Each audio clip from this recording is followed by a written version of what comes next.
This conversation is about antiderivatives after the chain rule.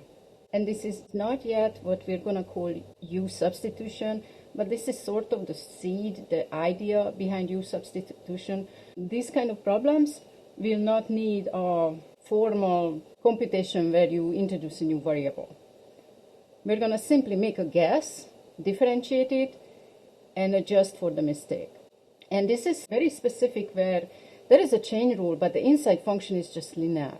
Why is that important? Because the derivative of linear functions is just a constant multiplier, and antiderivatives behave well with respect to constant multiplier.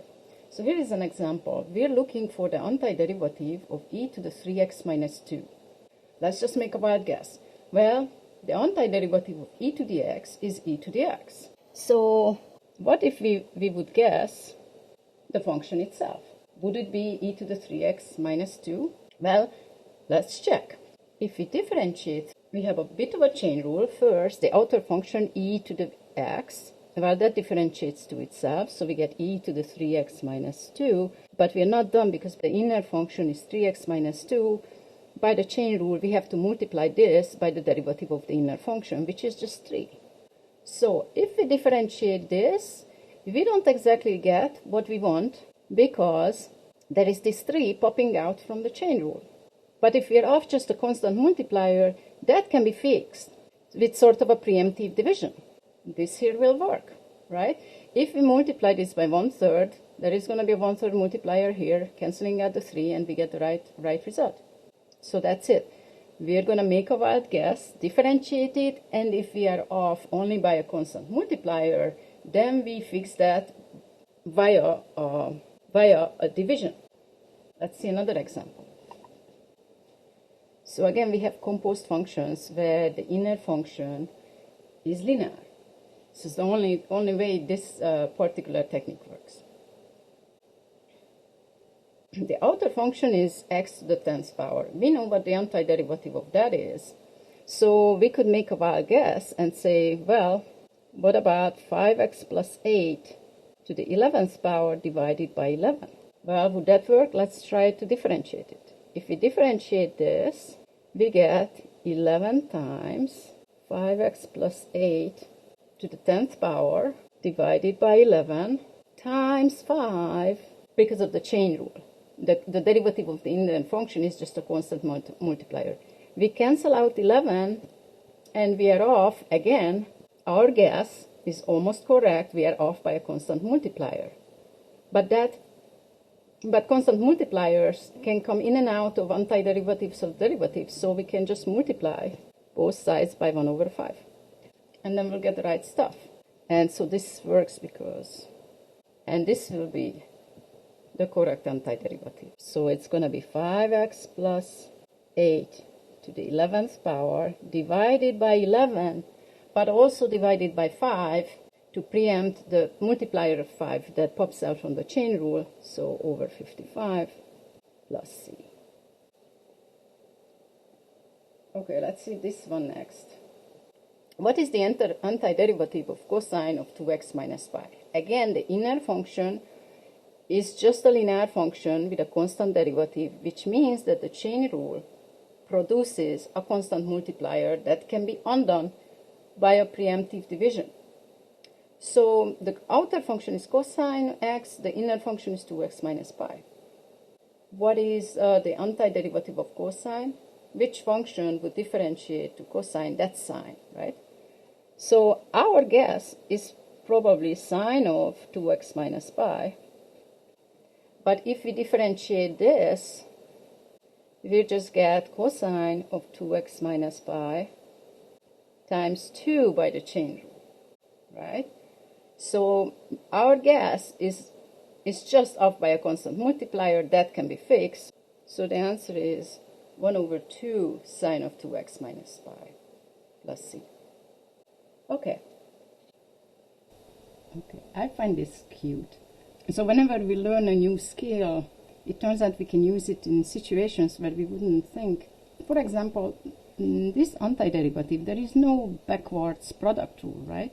There is a product rule for derivatives, but not for antiderivatives.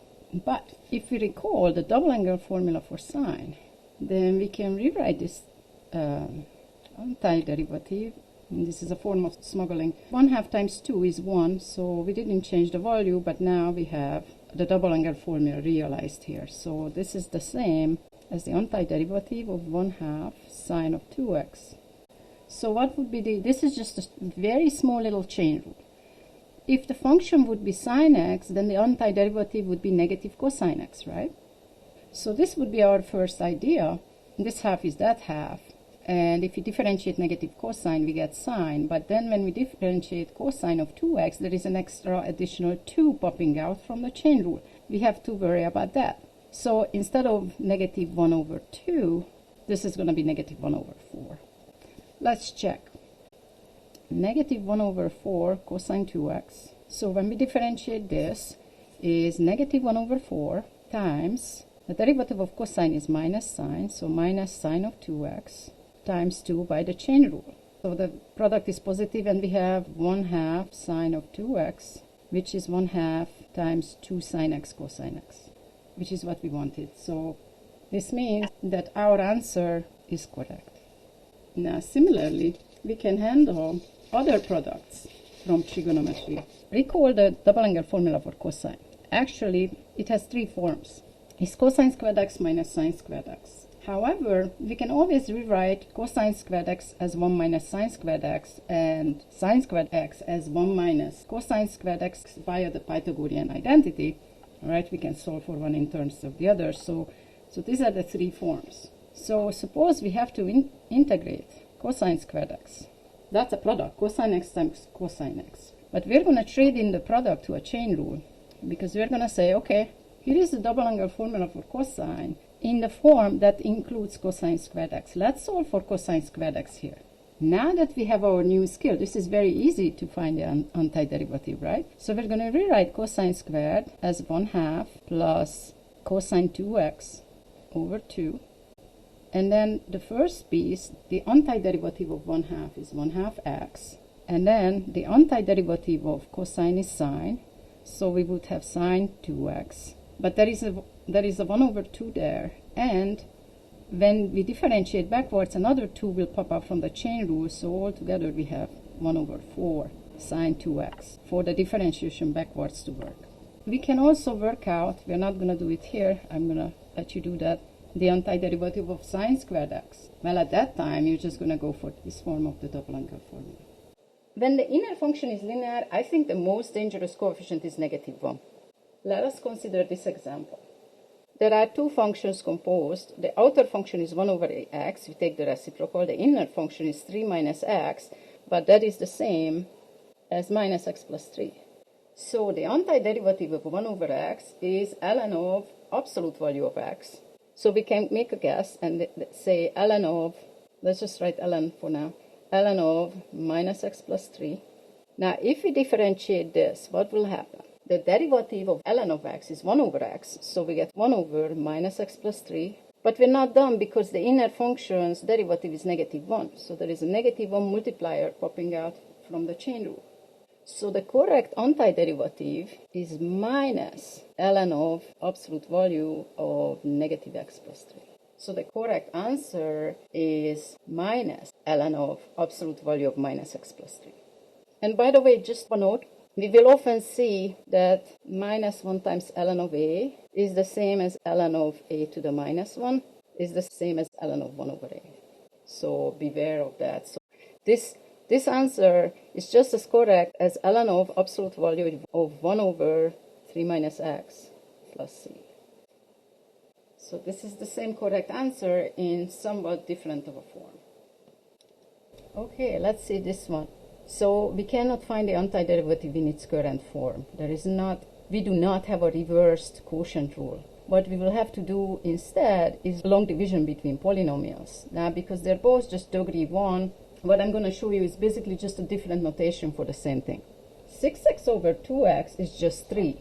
And if the denominator is 2x plus 5, and we want to get 3 out of this, then multiply both pieces by 3, we're going to need to have 6x plus 15. Well, we don't have that, so we just smuggle it in. and this is just 3. So we cannot integrate this, but we can find the antiderivative of this. 3 minus 16 times 1 over 2x plus 5.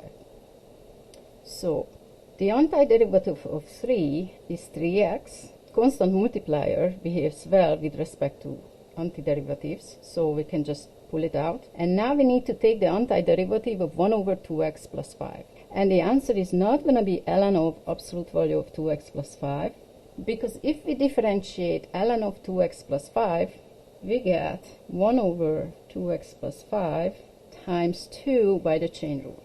So if we just take the antiderivative of the outer function, we're going to be off by a multiplier, which can be fixed by a preemptive division.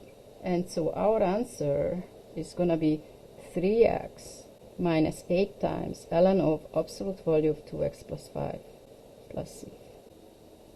Thank you for watching.